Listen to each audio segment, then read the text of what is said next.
This week, the Security Weekly crew discusses hacker gadgets. We'll chat about the gadgets we're working on, some gadgets that we own but are not yet working on. There's a lot of those. And the gadgets we really want to buy. Believe it or not, there's not as many of those. And Christmas is coming up, so this could serve as a good pre-Christmas kind of segment. Then in the security news, boot kitties and Linux boot kits. Canada realizes that banning flippers is silly. Null bytes matter. CVE samples how dark web marketplaces do security. Perl code from 2014 and vulnerabilities in Neat Restart. Malware in gaming engines. The nearby neighbor attack. This week in security appliances featuring SonicWall and Fortinet. Foot guns and get it off the freaking public internet. All that and more on this episode of Paul's Security Weekly. This is a Security Weekly production for security professionals by security professionals. Please visit securityweekly.com/subscribe to subscribe to all the shows on our network. It's the show where exploits run wild, packets aren't the only things getting sniffed, and the cocktails flow steady. It's Paul's Security Weekly.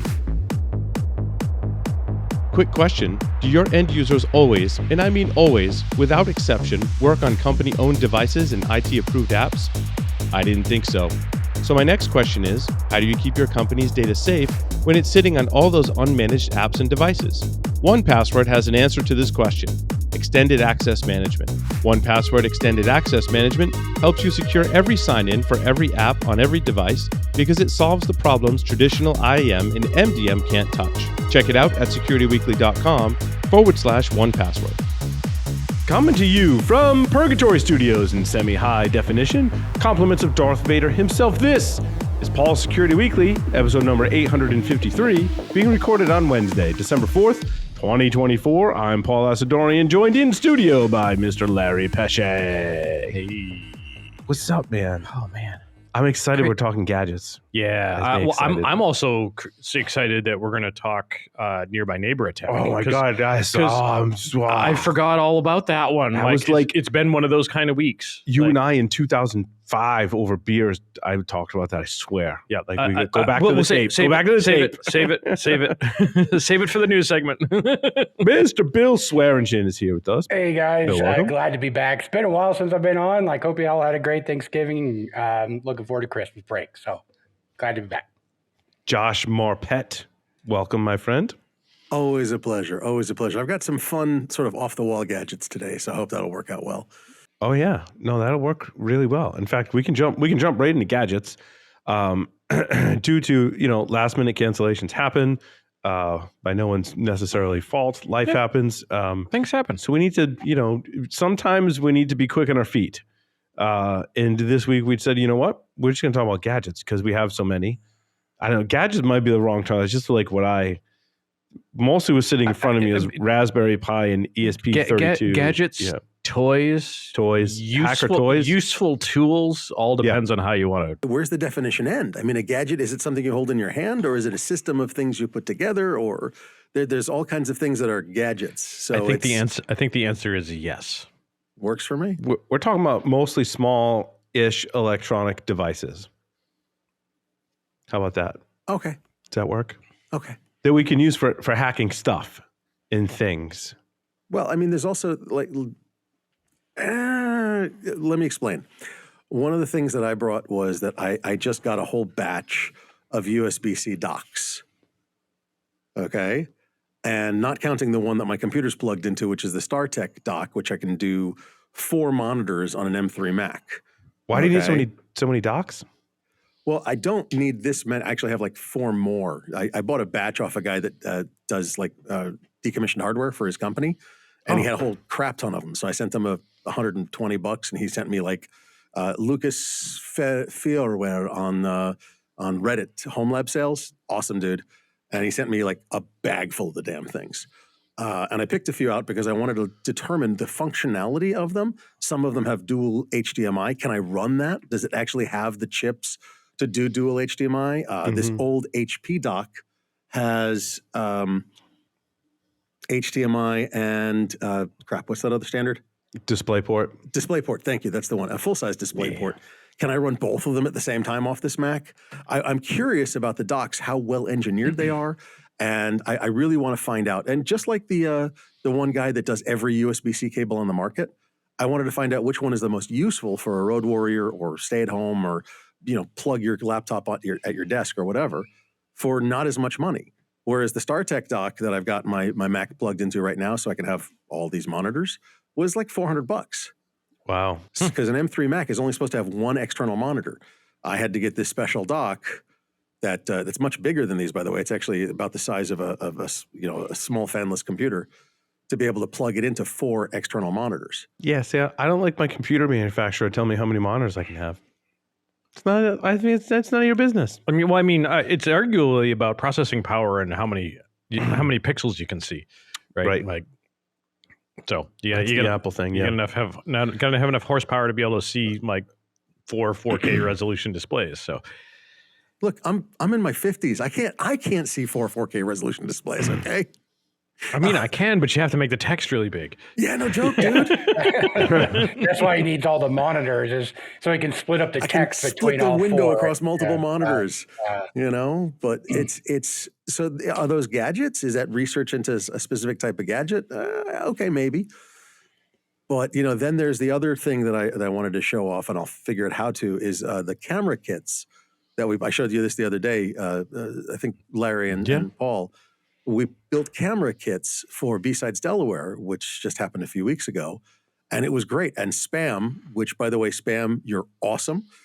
He basically designed the track equipment for ShmooCon, and we followed exactly. So I have 2 sets. They're actually going to go to ShmooCon as backups for ShmooCon's equipment if they need it. And so we built out 2 camera, 2 track kits basically. What's a track kit? Speaking track, yeah. Oh, I gotcha. I thought you meant like a track for a camera to go on. No, they have those too. Yeah. But yeah, we're like using Steadicam rigs and I was like, that's kind of weird for a presentation, but whatever. No. They've got really nice tripods, and I'm like, oh my god, the nice tripods are like $400. He's like, no, Amazon's got the clones, they're like 90. Just get those. Thank you. And we have Canon XA40 cameras in there and microphones, lots and lots of cables. I've got these Samsung T9 drives, which are the fastest flipping USB-C drives I've ever seen. They're like 2,050 megabits per second, I think, Really? if I remember correctly. Yeah, the T9s, and they're not that expensive. Huh. So it wasn't bad. The 1 terabytes were like $130, $135 on Amazon. The T7s are what everybody's been using the last couple of years, but they just came out with the T9. I'm like, sure, what the hell? I'll spend the extra $15. And I got the T9 drives, and they didn't even stutter. Like it's and they're amazing. $150 for a terabyte. 135, 134 for a terabyte. They better be blazing fast because I don't know. Oh, it is I scary paid blazing how fast. much for my 20 terabyte drive, which its slow performance was not what I was aiming for. I just needed a large amount of storage pretty fast for pretty cheap. You meaning pretty fast? You mean arriving pretty fast? Arriving pretty fast. Yeah, arriving pretty fast. But like I was downloading stuff from the internet directly onto the drive, so like that wasn't my bottleneck. When you're doing audio video, the faster the I/O, the better. Yeah, agreed. So we got these because, and yeah, they're overpriced for 1 terabyte. But if you need fast I/O, these puppies are awesome. So we built out camera kits with Blackmagic A10 Mini Extreme ISOs, Canon XA40s. I do want to, that's a nice segue because I'm going to talk about the M5 stack stuff. Yeah, go for it. And the Flipper Zero and the Clockwork U console has an SD card in it too. Yep. SD card reader. I'm sure some of the gadgets you have in front of you, Larry, also do SD cards. You need SD cards? Yep. So what I'm finding is you need a lot of SD cards. Good. Like a lot of them. Like every little gadget that I have, all the ones sitting in front of me take an SD card. So the irony is, So what do you? I'm curious what you guys do for SD cards. You just go to Amazon like I do and you buy the cheaper ones or whatever. Or Nope. Go buy the good ones. Buy the SanDisk. Buy the. Yeah, I think I bought SanDisk. There's another one, and so the irony here is pre-pandemic. For 617, and then we were thinking about going into 556, the IoT class. Yeah. We used to build all these kits with all of this stuff to bring into the classroom for the students to hack. Mm-hmm. And a lot of that got moved to Raspberry Pis to move down for size. And I had to go. So you need a lot of. So I SD went. cards. I bought a whole ton of SD cards. 16 and 32 gig stuff. Like I have a drawer full of them, like hundreds of them, and that all went away. We don't need that kit anymore. So I reclaimed all these micro SD cards. Oh, interesting. Man, isn't that the worst though? Like, so I've got like a cigar box full of SD cards, and they're like, okay, what's on this one? No clue. No clue. Maybe something good. So then you end up like, okay, well then I gotta find something to boot it to look at, or whatever. And by the way, when you have to do 60 of them, like your fingernail gets like, you're like, click it into place. You're like, oh God. But what you guys are saying is don't skimp out on your SD cards because the don't. failure rate is high on the cheaper ones. Yeah. And I never bought like cheap, like inexpensive ones on Amazon, but name brand. Yeah. And I have found some of the inexpensive ones. I think back in the day when we were doing CCDC stuff, we bought some super inexpensive ones. The failure rate was pretty high, and the bad ones just out of the box, like, oh yeah, it's 16 gig and it shows up as 16K type of thing. Yeah. Remember, they don't throw flash away. They just grade it and use the grades for various things. Right. Yeah. You throw 128 gig flash, and if the last 128 gig flash and the last 64 is bad, they mark it as a 64. Right. And they sell it as one of the inexpensive ones.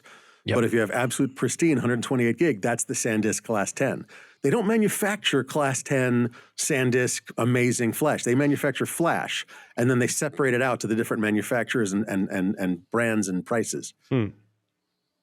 So they don't waste. That stuff is like, they use every little bit of it, including the stuff that's going to ruin your project when you try to use it. I think the takeaway here is like, don't go on AliExpress and buy a bunch of SD cards. Don't do that. I got it. No. What you do is you go on eBay and you buy a whole bunch of used micro SD cards. Yeah. Oh, okay. And then you do forensics on them.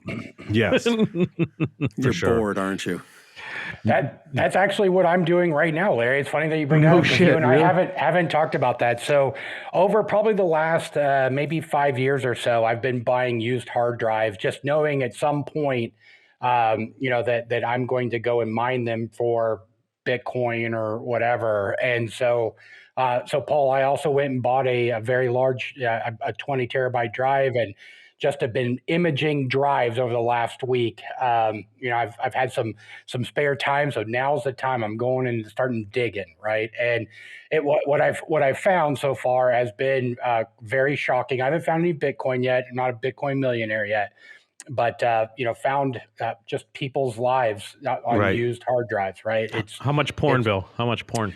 So far, I haven't come across any porn. Mostly. Was that pun intended? Oh, that's funny. Yeah. Sorry.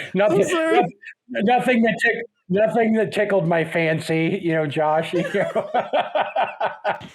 I don't care where it tickles you, but but definitely a lot of credit cards, a lot of family photos. Nothing, nothing, obscene or anything. But it's interesting. Taking on photographs taken on holiday, if you know what I mean. Nudge, nudge, wink, wink. Say no more. Yeah.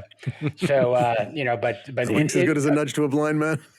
To me, that's it is an interesting, it's interesting just to go through, and it helps keep my skills sharp and forensics, but also it's just kind of like that mystery or that hunting. It's fun. Yeah. So I can remember doing that back in the day with SIM cards.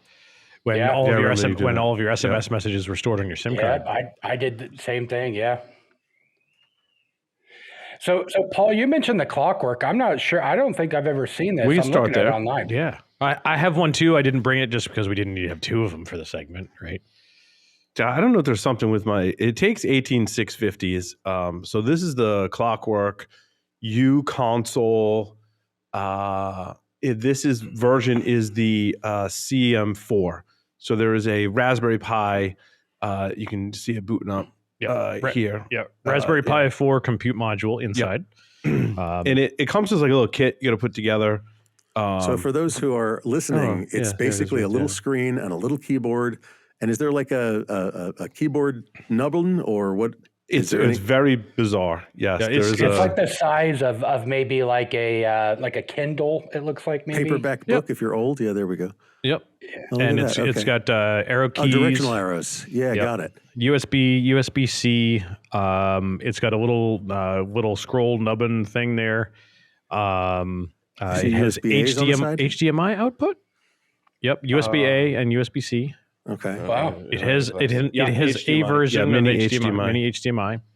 So is audio that out. a computer in and of itself you could use it to work on, or No, I mean, yes. because you could, but the keyboard is not God-awful. fun. Yes. Yeah. As with most of the like handheld, smaller laptops or computing devices, the keyboard and mouse just I can't. that can't looks like do it. those old 7-inch netbooks we used to have. Remember those things? Yeah, Yep. there's a little smaller screen keyboard than that. Yep. And as part of the selling point of this, they said, "Oh, you could use this to code in bed." Like, no fucking way. You're not coding in bed. You're not coding with this. No.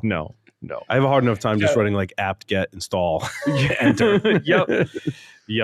So and it's essentially a Raspberry 4 is what it is Yep. in a fancy case with a keyboard. I mean, it's a pretty rugged industrial case. Yep. The screen is pretty nice. What Actually, does one of those run? 180. Yeah, it was 180. That's 180. not bad. I mean, honestly, that's not bad. So I've been checking the forums on these. People do have Kali Linux running on it. It comes with a custom, not a custom. It comes with a Raspbian, but there's like certain repos that I saw it updating from Clockwork to make like probably certain drivers and software work on it. But people have gotten Kali Linux running, like no question. Now the interesting thing is, I was listening to the podcast Floss Weekly. They were talking about this because I was curious myself. And I just happened to put that podcast on in the car and they started talking about it. I was like, oh, the connectors on the compute module between the 4 and the 5 are compatible. However, the 5 pin out is slightly different. So like 2 of the pins do something, 2 or 3 of some set of pins, likely 2, do something different on the compute module 5 than the 4. Different function or just transposed the pins? Different function. Different functions. Yes, different functions. Because people, I did read the forum for this. So you can take out your compute module 4, you can pop in a compute module 5 because the connector is exactly the same, but they're having some incompatibility and driver issues. I expect that they will make that work. In which case, by that time, the compute module 5 devices will be down from the $75 that they are now down to the 4. Although that could depend on how much RAM you put in them. The base price is $45. That's the 4 gig? The 4 gig, I think, or 2 gig. I don't remember which. And I wouldn't be surprised if the IO lines that they're probably having problems with, I wouldn't be surprised if they were remappable in software. Yeah, Jonathan said something about, he's the host of Floss Week. He said something about which pins were swapped. The problem is the prices of the CM5s are still kind of high. Yeah. So like Jonathan hadn't ordered one. He's like, I'm waiting for them like to come down at MSRP so I can pay normal price. I don't blame him. I don't know. I think he's one of the editors for Hackaday and the host for Floss Weekly. Yep. Like, can you send him an advance copy because that's like his job is to play with all that stuff. Like, send Jonathan one, dude, so he can tell us like all about it. Yeah. You know, I mean, I don't need one like right now, but I want one. So having that information would be great. Give it to, I'm sure they do, but put Jonathan on the list, right? So the question is, what would you use that for? Like my thought was like, I always need to like serial console into a Raspberry Pi. So like instead of having to haul all that stuff out to the living room working on a little project, I could do something like that and just troubleshoot. Or, I've got some Raspberry Pis in the attic and I can just use the little USB to serial converter on the side there and go up there and do that and have a console. I actually took it to CES last year because we had a little hacking challenge at our booth. You've had this for a year? Yeah, I had mine for a year. And that was what I used to basically set up the thing on the Raspberry Pi that was running and verify that it was all running as it should. And that was my console for being able to do that. My thing is I want to get Kali Linux on it, and I want to get Kismet running on it. Have it as like a nice little display. Get Kismet just kind of running in the background on it. If I remember correctly, you will likely need to use. I have an alpha, an external adapter. I don't remember. It's been a little bit since I've looked at whether that would do monitor mode or not. the one in the one compute in, module. yep. Yeah. So yeah, it has the ability to do some internal modules, and they said they were going to make more modules, but it can do a module for Wi-Fi and it can do a module for cellular. Yes. I did not. I didn't get one. the cellular. Nope. It does have a slot for an antenna and expansion for that. Yep. Which is nice. Speaking, What's the battery life on that, real quick? Sorry. You supply your own two 18650s. yeah, lithium-ion 18650s. Yep. It's got the built-in charging circuit, so all you need to do is plug in USB-C. So it lasts for 2 hours? I ran mine all day at CES when I was there. So, I mean, I plugged it in a little bit to make sure it was topped up, but 8 hours, easy. Wow. Okay. Yep. I mean, your might differ, but your usage Right. might Yeah, differ. I think it's going to depend on your 18650. Yep. Speaking From when I had when vapes were popular and Dave Kennedy made me buy vapes before it like got into every like high school and middle schooler doing vapes. I had a bunch of vapes, so I had a bunch of 18650s. I took my two nicer of all the batteries I had. They were red in color. I mean, they were like pretty nice batteries. And those seem to hold a charge for quite a while. Yeah, and we were talking about this before the show. I harvested mine from old laptop batteries, many years pre-COVID, and I was kicking around and picked out the two that had the greatest milliamp hour. I think it was like 2,800 milliamp hours. That's not bad. Yeah, 32 to 3,500 is as much as you'll get on an 18650. Raspberry Pi, though. Well, and a little bit tied to that, screen Raspberry Pi, the Crowview Note. The Crowview Note was the one. Round of applause, please, for the Crowview Note. Mine just came in today. Ironically enough, I'm not going to clap. I don't even know what it is. So Crowview Note looks like a laptop, right? But yeah, you open it up. It's got a screen. It's got a touchpad. It's got a keyboard. It's got no computer in it. It's just got a battery, and you plug stuff in. It's effectively a travel screen, keyboard, and laptop. Keyboard and mouse, trackpad in the shape of a laptop. So it's a KVM. Well, no, it's like so. It's a keyboard video mouse. Yes. Yeah, It's keyboard. not a switch or anything. It's just it literally is for single. It's a laptop with no innards, with no motherboard. Yep. But you supply your own compute module for it. Yep. So it's got input for USB, HDMI, USB-C, you name it, headphones and all that stuff. And then, but the best part tell them about the daughter board there. The best part is they build this daughter. Show what else you got. They have this daughter board that plugs right into the side, lines up. Hold that up. I haven't even seen it. Daughter board. Camera. This daughter board happens to be populated with a Raspberry Pi and some other gadgets. Oh, cool. But you plug the Raspberry Pi into this daughter board. The daughter board that's the nerdiest shit I've ever seen. The daughter board is. plugs right into the side, and like now you don't need to go get that little serial console and an extra monitor for your Pi. Oh my god! It is kind of so. It's really funny because Jonathan on Floss Weekly also was reviewing the Crow Note, and I was paying attention to get his thoughts on it because mine was like literally just going to be shipped and it arrived today. And he's just kind of wonky. He loves it, but it's kind of wonky that like the Raspberry Pi has to hang out the side. Yeah, that is. And what weird. he said is like, why don't they make a version where you can drop a compute module into a laptop shell? And he's like, why doesn't Framework make one of those? I'm like, dude, like go. Can we email? Do we know someone at Framework? Can you guys make that? Because I would buy one. Yeah, and a lot of other people would too. Same. Like a laptop shell that you can drop Raspberry Pi compute modules in. I mean, it's probably similar to the keyboard Raspberry Pi. Somebody made one of those, like a Pi key or something, a while back. Well, there's lots of kits. Shell. There's a laptop shell. A Raspberry Pi into. Hey, so Larry, I'm curious about that one. The Crowview? Crowview Note. Yes. Okay. Yes. So that daughter board, how hard or easy is it to pull the Raspberry Pi off, replace it with another one? You can replace it with anything.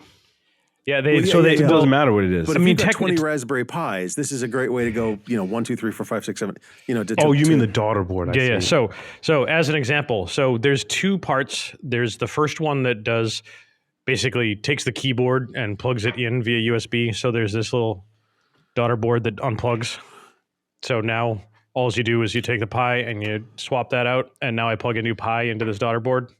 Oh, that's so cool. Okay, that's a lot. I thought it looked differently dimensioned from. Oh, I see how it is. It just sort of sits on that tray. Yep. Now the Pi is plugged in. I'll add my little keyboard Who's So what's it's it just there? like a USB jumper or Yep. something. Yep, Mhm. Oh, exactly. that is so cool. Okay, Exactly. so you Yeah, could but like, because legitimately have how a many small times fleet of you had a pies. Raspberry Pi and you're like, I Done, need to ready to put go. a keyboard, video, and mouse on, like all Every the time, time. right? Yeah, And every time. every single Yep, fucking every time time. because it's like, oh Yeah. god, I got to set up a workstation. Yep, You and that know. was some of my thing. Like in the evening, I don't want to sit in my office. I want to go sit with the family and watch some TV with my wife, and like haul the Raspberry Pi out to the sofa and find a place to plug it in. So not only does the battery power the screen, it powers the Pi too. That's Oh, that's Oh, cool. that that's- is so I remember that. cool. That's sweet, dude. Yep. Yeah, I agree. Though it's a little clunky. It needs to be a compute module or Yeah, something that yeah. you throw in there. That would be Well, pretty yeah, dope. but I have to say, I mean, the ability to take a full size Raspberry Pi or a fleet of full size Raspberry Pis Yeah. and one after another go done. You know, if I need to do Yeah. the same thing to Mhm. 5 Pis, you know, done. It's really Yeah. convenient as hell. Or hell, what the hell? What did I set up this Pi to do? And click it in and done. You know, like Yeah, the other one too is that maybe make this a little easier. And now we're talking homebrew type stuff. Maybe make a little 3D print something to go on the back that we can just take some cables and plug it in via cable, so you're hanging around the back and it's not dangling off the side. Oh, I'm something sure like people are gonna be all over that. that. Yeah. Yeah. They what they should do is they should open source the dimensions of the daughter board? the daughter board Eagle files and that type of stuff, so you can make your own. Yeah, But also the derivatives.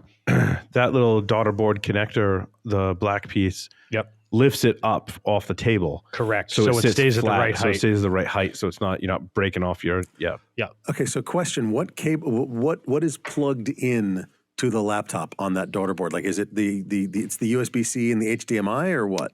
It is USB-C to power. It is mini HDMI and USB-A. Oh, there's a USB-A that's plugged in? Yep. Yeah, for the keyboard and mouse. USB-A goes over to USB-A for keyboard mouse. USB-C for power, USB-A for keyboard mouse, and then HDMI Okay. for the video. Yep. Okay. How is the okay. screen on it? It's really nice. Yeah. Okay. It's really nice. It's good. It's nice. I was having problems with the trackpad, and it wasn't like it was Tracking? It was Yeah. gross. I forgot, and I left this little protector on. Oh, it. it's good to know. I haven't even taken the protective stuff off of mine yet. I threw it in my bag, and you're like, oh, I got mine. I'm like, all right, that's cool. Yeah. All right. So that one is so specific. Like, so this is the product that you buy for somebody who is an engineer that wants to program Raspberry Pis as he sits on the couch with the family. Yeah, Right? So but- that is a or very just does a lot of that type of stuff too. Yeah, Like, it doesn't matter what the embedded compute device is. If it does USB and HDMI, I don't know how you get power. Power might be. I haven't on the website. They do list a support for like all types of different devices. yeah, I mean, because like a technically, generic thing, all you right? need to do is have a cable to Mhm. convert HDMI. It's a monitor. You're plugging it into an HDMI monitor. So Right. if it does HDMI out and if it does USB in for keyboard, and sure. USB-C for power, and right? I'm US sure. and- There's, yeah, yeah. you have USB-C to A. You can do Yeah. whatever type of cable there. They do also have some of the daughter boards for a couple of other compute platform as well. Mm. I'm trying to look that up, but there was like another one like Bucobone Black or something of the like. Yeah. Oh, on Odroid and things like that, I'm sure. Right. What's the website for that? I'm honestly curious. It was at Elecro. ELEcrow.com. Yep. Elecro. Yeah. PCB prototypes and open hardware. They make a bunch of stuff. They make another kit for Raspberry Pi. Oh, the one that comes in the little shell, half shell case, the case thing. Yep. What is that called? It's right on the front of their website, actually. No. This one right there. Do you remember what that's called? No, I Crow. It's probably that was probably like their alpha version of the Crowview Note type deal. Yeah, it was like. So for I've been on this website before. yeah, so the boards you can get are Raspberry Pi. No, that's not the. Oh, that's not that much. $169 isn't bad. Isn't No, bad not at all. Not at all. I was trying to see Oh, what. it's the Crow Pi compact Raspberry Pi education kit. It's $176. Okay. It's basically a Raspberry Pi in a case. Yep. With a whole bunch of like A whole bunch projects. of stuff with it. Wait, project they also stuff make with a it, bridge yeah. board for a Jetson Nano. Yes, Yes. they do. Ooh, Yeah, Raspberry that Pi is- 5, Jetson Nano, Banana Pi, and the Orange Pi 4B. Oh, that is clever. Oh, also, let's see. Also, all of the other Pi series stuff. The Latte Panda V1, the BeagleBone, and the Rock Pi. Oh, also, while we're on Pi, the other thing we wanted to talk about was the Pico 2, which is the new RP2350 Yes. chipset that was used in the DEF CON badges. Yep. That you can get in a Pico or Pico 2, and you can also get now a Pico 2W, which is the Wi-Fi chipset on there. And those are definitely on my list. I think we were talking about Circuit Python, Micro Python on these smaller platforms. I think would run really well on the Pico. I think Pico was like made for that. And I'm like, well, I understand the Raspberry Pi platform. I know Python. I probably need to have some of these and do some projects with them. So that's definitely on my list. Yes. A lot more performant platform and cheap too. What is the Pico 2W was $7? Might be different options there. Yeah, they're super cheap. Super cheap. Yeah.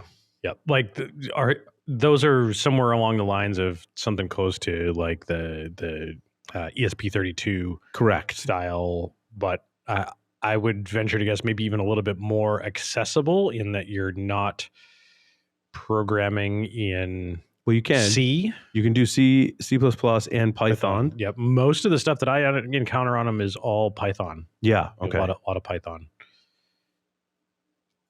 What is we were looking at buying them. Buy it. Yep. Oh yeah, you got to go to like the Spark Fun. I like Spark I was Fun. gonna say, Go Spark with Fun's $5. nice. You know, $5. it's interesting that we $5. talk about gadgets and we talk about small electronic stuff that's good for architects and network engineers and single board computer fanatics. Guilty, but there's so many different types of geeks and infosec people out there. I'm honestly curious about. You know, I saw a sweater this is my personal favorite. I haven't gotten it, but my wife showed it to me as well. It's a ugly Christmas sweater. It says, "That's not very data driven of you." Yeah. Yeah, that's pretty good. Well, I think if you're just getting started in hacking gadgets and hacking stuff, the Raspberry Pi platform is great, right? Just circle back around and wrap up the Raspberry Pi stuff because there's so much documentation available, so many tutorials. You can program them in Python. There's just a ton of support for everything on the Raspberry Pi platform. I think you have a much better time. If you go to another platform, you may get some support, but it probably won't be as robust on those different platforms, right? So take that in consideration. It's a good place to start. And again, you can get into stuff really cheap too, which is nice. Yeah, like the Adafruit site has just the documentation and projects and stuff are just it's out of control. So good, like just so good. Yep. Just go by there, go there and buy stuff. Yep. Yeah. Now, Josh, you mentioned the ESP32 platform, which since we've it's been a year or two since I've like dabbled with it, and now like I'm all in on the M5 stack gear. I have a lot of M5 stack stuff. I have some more of the small compute module, the Stamp series. These are a little pricier than you would get like your standard ESP32 chips that you order from, Alibaba, AliExpress kind of thing. But there's a great development environment around them. And oftentimes you can get them. So I think so far, my favorite, and I have one of the other ones here too. This is like a Core, I think this is a Core 3. Is it a Core 3? It's got like a battery pack on it. Or that might be the original Core. My favorite is the Card Pewter. So you can see just for like size difference between, the screen is really small on this one. You could totally program from bed in that. Yeah, you could totally program from bed with it. I mean, and the keys are really tiny. But if you want to go blind, oh wait, that's something else. Yeah, I mean, so here's it in comparison to a Flipper Zero, size-wise. The screen on the Flipper is actually a little almost easier to read. It's bigger. The color display on the M5 Card Pewter is nice, but and and I've tested so many different firmwares and so many different M5 stack. If you're going to get one, get the Cardputer. The hands down, it's got the best firmware support for doing hacking stuff out of all these devices. It is not very expensive. It's what, $30 something? Yeah. You'll need an SD card to go in and make sure you get an SD card to go in it, as well as several of your projects will use an SD card. So get several SD cards. Get several. We've been over this. We've been over this. Or what you can do is, so the first thing you want to do, this also makes it very accessible to get started in the M5 and ESP32 ecosystem.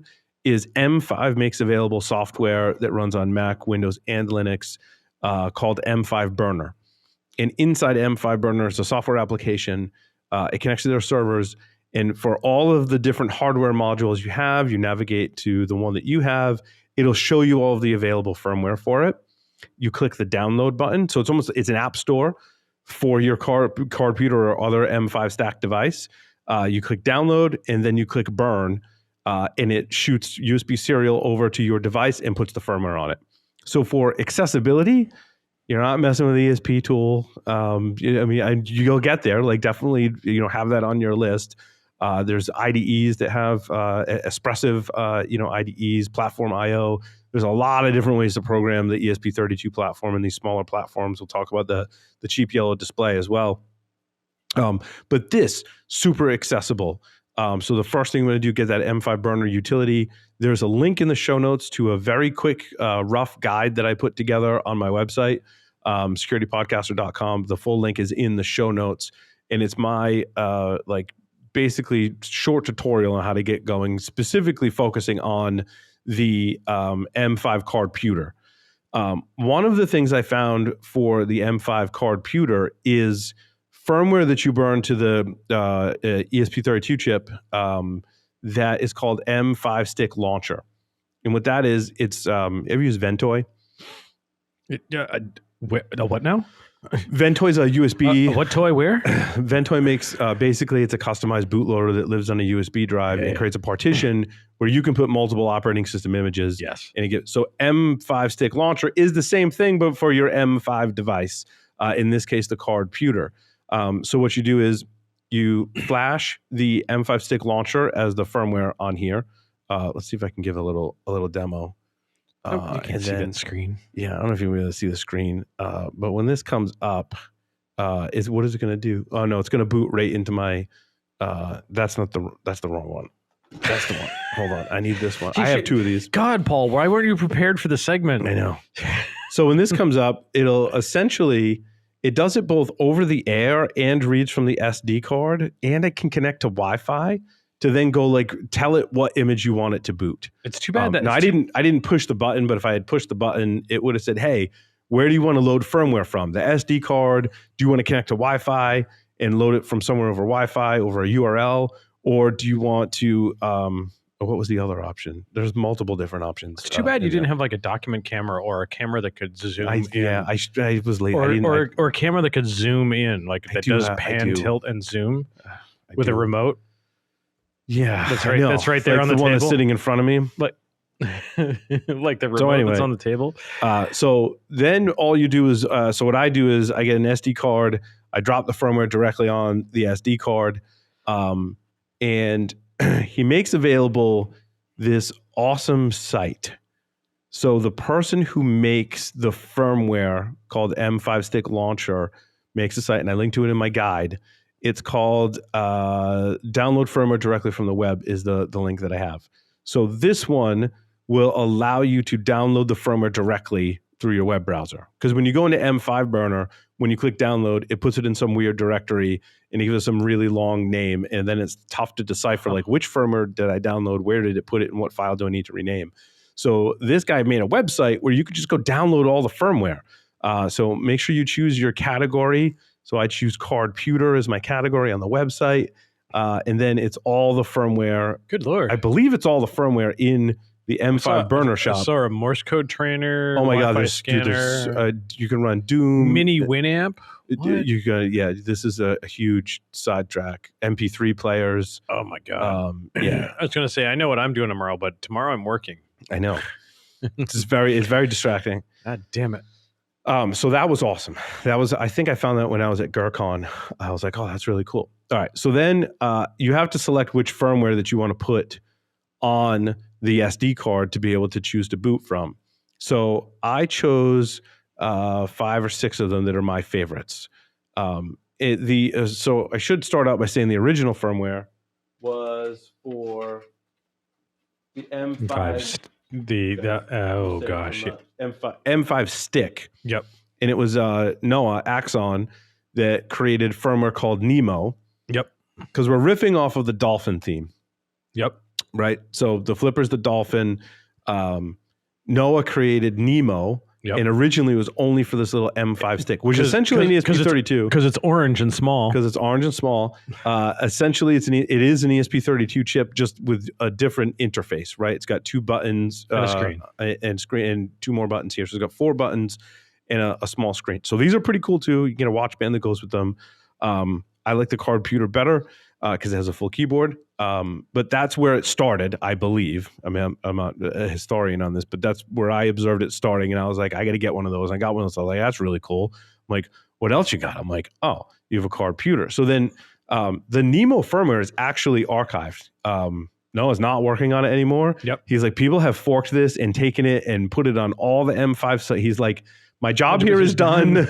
I gave the proof of concept, and he's like, you guys are maintaining this amazing firmware, which I love. I think it's great. I have given my gift to the community. Yeah. So thank you for that. So there's firmware that I have called Bruce, right? Ripping off the Finding Nemo theme. Evil M5 Fish project. are friends, not food. All right. Evil M5 project, or Evil M5 Core 2. So this is a Core 2. So that firmware will actually go on an M5 Core 2, which has a larger display and an SD card reader. Shark is another one. TVB Mine. TVB Mine is my favorite infrared hacking tool. Oh my God, it's so awesome. So this is when I was at GurCon, we gave a bunch of these devices away. So when I was at GurCon, I was messing with all this stuff. And I found this project called TVB Mine. And it's essentially shenanigans, like TVB gone, but someone was like, how can I do shenanigans? So it has multiple different modes that drives the infrared transceiver on this one, right? And so I set it on the table, and every 30 seconds, it would transmit all the on codes. 30 seconds later, all the off codes. I think you could even customize it. So it has like different kind of shenanigans that are built into TVB Mine. So I've got that firmware on here. Yes. It is so cool. There's also Ultimate Remote, which you can take all of and in fact, for multiple of these firmwares, you can take the entire Flipper infrared database, which is available, and you clone it from GitHub. Yep. And you can pop it on your SD card, and then you can transmit any of those files, and it'll transcode it into infrared signals for that device, just like a Flipper does, which is pretty awesome.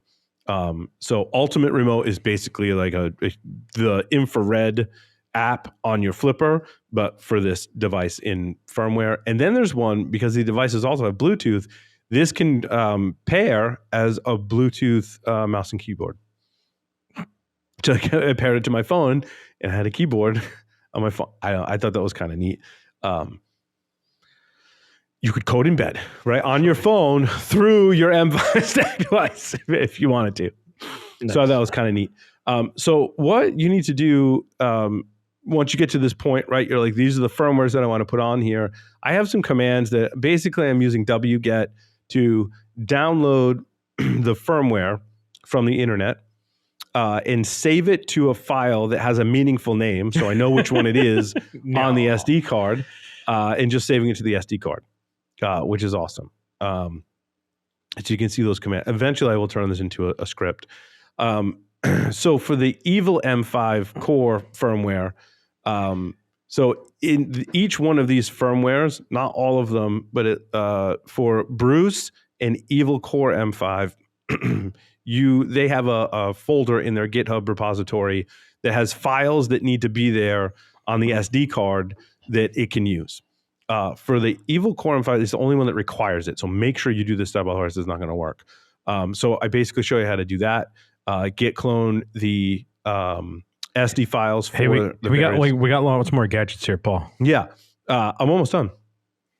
So you clone those down, and then I clone the Flipper infrared files onto my SD card, and then multiple firmwares, if they support that format, can do that. Can read the infrared stuff.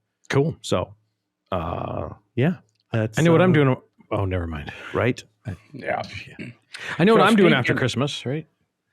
So speaking of Raspberry Pi Picos, I've been playing with malicious USBs. I don't know if you guys can see this, but have you guys heard of PicoUSB yet? No, Not what is yet. that? I have one. Yeah. Of something similar too. We're about to.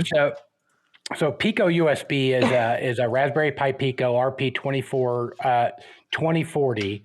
It's basically a rubber ducky clone that's run off of Raspberry Pi Pico.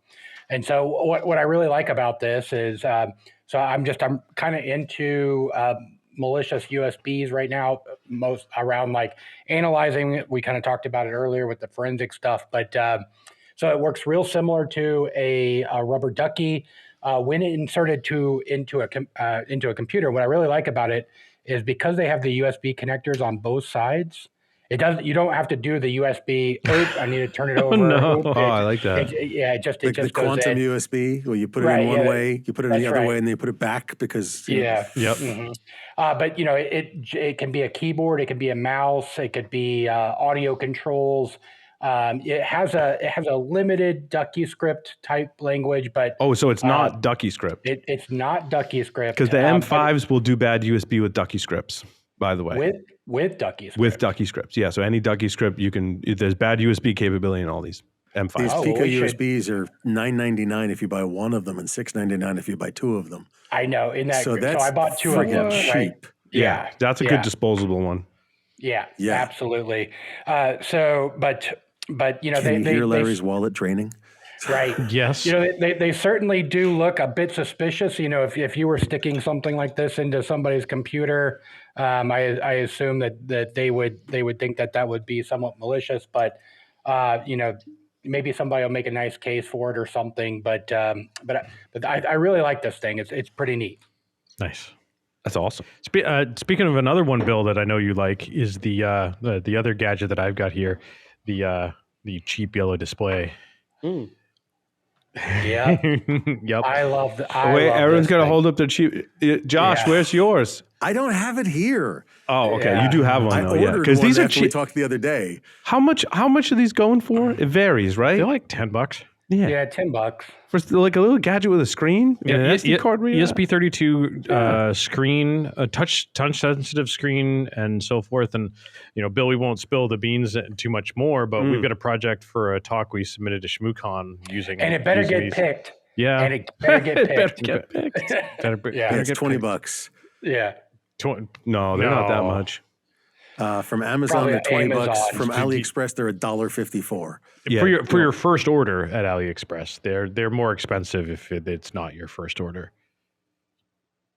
Yes, because Bill and I are looking at maybe buying a whole bunch of those and giving away or selling a bunch of those at So what I really like about these, Larry, is, so you can see it's got an ESP32 on the back already included, Yep. right? It has an SD card right there, Yep. so you can read SD card. But then as Larry mentioned, it comes with a touch screen. So I've still got the plastic on this one, but a touch screen that, so and it's all integrated, right? So now we've got an ESP32 that does all the ESP type stuff, but you've also got a screen, so you can, just like Paul, like what you're saying with the M5 stack, being able to have that screen and keyboard makes that that kind of that gadget hacking. I think I don't know if you told me about these when they Bill, or if when I was looking into Marauder, which is firmware for ESP32 devices that does Wi-Fi attacks. The cheap yellow display came up, run Marauder just fine. I think that was the first project I did. I put Marauder on it. I was like, oh, okay, that's cool. And Bruce has been ported to it as well. Oh, right? interesting. So, yeah. Yep. And it does have two buttons on the back, so you can have some navigation for something like Bruce and those types of things. So yeah, and a battery plug. I don't know why that came out so weird, but you can connect a battery right to it too, and just run it off battery. So I've been connecting to battery packs, but I think better to have the actual what is it, like a 3 JST. Yeah, I there we go. Yeah, Bill, we were talking about that on our cheap yellow display signal thread about doing that I've got to put some of that stuff together. Yeah, so I've got most of that working. So I'm just, for everybody's listening, Bruce and Heidi's personal phone number. Let me get it real quick. So you can call them. So Larry and I are working on a pretty cool project. I think we've talked about it maybe a little bit here and there on this podcast, but building a project based upon these that will really, I think, for one, it'll show you how easy it is to get into hacking on these types of devices, right? And then at the end, you end up with something cool that I think is worthwhile just to have in your kit, right? Yeah. And definitely order these on AliExpress. Oh yeah, for sure. Yeah. Yep. Thinking about some other radio stuff. Yeah. I got what else you got? couple of it. Well, so we talked about. Show them what else you got. You guys remember that? Was that in living color? I'm old. We talked about this on the show not that long ago. God. What the heck is that? Was the KV4P. It is a board you put together. All the stuff is open source with an FM transceiver and an ESP32 as well. ESP32 Room. WROOM, open source board. And it's basically meant so you can stick this right on the back of your Android phone, plug it in with a cable, and it's a 2-meter ham radio, all controlled with an app. Oh, I remember you talking about this. Yeah, it's really So cool. What's the name of that again? It's the KV4P HT, as in handy talkie. Handy talkie. Yep. So Have you gone through TSA with that yet? Yep. Well, actually, it went through my checked bags, so I did not carry it on because I assembled them before I went to Amsterdam a week and a half ago, brought them all with me and tested them all while I was in Amsterdam, and yep, they all work. It's pretty cool. I gotta say that thing is so cool, man. Like that, like out of all the ones that we've seen today, I really like that one. That one's. I'm buying it. Like you do. Oh, I mean, they don't come assembled. They were super easy to assemble. Like it took me 5 minutes to solder it together. It's all through hole, just through hole to get the boards together. There's the antenna connector and the ESP32 are through hole. The radio chip is not through hole, but it's on the side. It's one of the easiest surface mount things you will ever solder because they're the pads are the size of, they're like 5 millimeters across. You cannot screw this up. It's really hard to screw it up. Oh, come on. I can screw things up. I know you can, Josh, but I was talking to Paul. Yeah, Paul's better than I am. Absolutely correct. Yeah, want to screw things up? Give me a soldering iron. Exactly. Exactly. So some of the prices have gone up since they built the website. It's now, oh no, it's not. It's $16.30 for 2 pieces of the radio module, not 9, because it's okay. So if I buy this, who am I shipping the other pieces to? Me. Well, exactly. Okay. So that was my thing. I bought a couple, and I'm actually going to send some to Bill. One assembled, one disassembled for him to go raffle off or whatever, or give away at a Hack AC. Oh yeah, that'd be dope, man. That would go over so well. I mean, that would be great. Yep. I built one and tested it. Want to make sure it actually works, so we'll send one over a kit, and we'll send one. So fully you're assembled. basically running a ham radio through an Android app, but the hardware is in the module that's plugged into the Android phone. Correct. Correct. That is such a sickly cool. Yep, and you can set it up to do scanning and transmit and receive. All the audio comes in and out of the phone, and effectively the ESP32 is just there to control the radio. How sensitive is the radio? Is it suitable for voice? Is it suitable for anything else? Absolutely can you suitable DX for voice. with it? Can you direction find with it? I don't know about direction find. I'm sure that you probably could. I mean, it's absolutely suitable for phone. It's absolutely suitable for voice, rather. Okay. Yeah. It also has the ability to do some sort of text messaging, but I'm not exactly sure what protocol that's using. It's probably APRS, I'm guessing. But can it do DMR? No. Damn. Not yet. Right. I mean, since it's going through your phone, I assume that you can put it on Bluetooth and everything too, right? Absolutely. Like, I mean, yeah, that's Absolutely. super cool. Yep, absolutely. I mean, realistically, I have an iPhone, so I'd have to carry an Android phone with me. Same. But, Same. you know, and I have a Yaesu, which is a really good little ham radio. So it's like I can carry multiple boxes or I can have my handy talkie, but it's just so cool. Tell me about the Lily Go T-Deck. Oh, before we get there, one just real quick, another one on the radio. Part of the reason why I have the Crowview Note with the Raspberry Pi on it is I picked up the Radio Berry version 2, which is a an HF software-defined radio for high-frequency ham radio in a Raspberry Pi hat. I hate you so much. I hate you so much. I have not had a good chance to get it working. I was, it's from, Chinese company. Their documentation is pretty crappy. And then, they say, oh, go download this distro and put it on your SD card, and it doesn't boot and it does bad things. And so you can compile it from source, and then I had to get on a plane. So that didn't, yeah. Okay, now you said what's the Lily Go T-Deck T keyboard? So LoRa with a computer. I don't remember ESP32. I think they are ESP32 room. Yep. So ESP32 with a screen and a little thumb wheel, kind of very reminiscent of the BlackBerry. I want my BlackBerry back. Yep. BlackBerry style keyboard with the little thumb scroll wheel, and it's LoRa. And if I remember correctly, these support what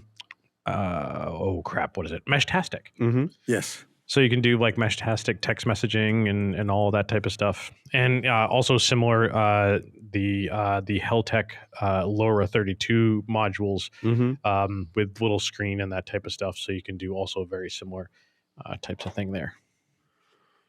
Sweet. I mean, amazing stuff. We're given the 5-minute warning, but do you have more gadgets, Paul, or would I have time for a series here? You got 5 minutes. Go for it. So the final one is the series of Nordic NRF 52840s. So the 52840 DK, the development kit, the big ass development kit. Oh, I see. I don't know what that is, Larry. What is it? Well, so the other one is the non-development kit. There's just a little USB dongle that's plugged into USB-C to USB-A. And then another version of the same thing, that chipset from Maker Diary, with another little dongle here. They are, I use them for Bluetooth Low Energy and Bluetooth. So their development kits in support for Bluetooth and Bluetooth Low Energy for sniffing, emulating devices, machine in the middle type of attacks, connectivity. Yeah, I mean, it's got a full Bluetooth Low Energy stack in software for us to be able to manipulate. I think this came out of what is the software? Bracktooth. For doing Bluetooth Classic. Jesus, fuzzing. That was the Uber. Was that on the Ubertooth? Nope. And nope. So yeah, completely separate platform. But Bracktooth used the development kit, the large one, to be able to do Bluetooth Classic fuzzing. But now there's also all sorts of good stuff for low energy. So if you want to do a good Bluetooth low energy sniffer, that's what I've been using. And in fact, I was using that in support of Bill and our project with the cheap yellow display to actually be able to find packets of some of the things that we're looking to find. So is there firmware that you flash on the 52840 Yes. that does the Bluetooth low energy Yes. sniffing? You didn't have to write that yourself. Did not have to write it. In fact, it's supported right from Nordic. All you need to do is install their software. All you need to do. Yeah, exactly. Want to caveat that little asterisk there. Well, installing their software is the easy part. And then you click the button and it does the install. Because we tried this and we were having all sorts of problems. Yeah, but I think we had knockoff 52. No, we were using the Maker Diary version. Oh. And the Maker Diary version doesn't support flashing with Nordic's tools. You have to do it with this other thing. So if you buy the actual module from Nordic itself, either the DK, the big development kit, or the little module, works fine. Yeah, okay. The one thing that you will find, though, is that to get good sniffing into Wireshark. They provide some extensions to Wireshark. Mhm. The script that they provide has to be run as root. Mm. And otherwise it complains about virtual environments and Mhm. just, it was a pain in the butt. They also had something where there was a bug in the script where they didn't have one set of characters properly escaped, so it would fail a little bit on the sending data to Wireshark. So yeah, It is a little bit of a chore to get the Nordic tools going. yeah, So it can be. Yeah. It can be. All right. Well, that concludes the gadget segment. I want to do more of these next year. I don't know about you guys, I want a but list yeah, of these gadgets. Like I want, we should have a page, right. Yeah. Discord or web page or somewhere where we list, because this, like some of these I'd never heard of. Correct. That's what we do. That's why we do these segments. Yeah, I like it. All right. Well, let's take a short break. Come back with the security news. Stay tuned.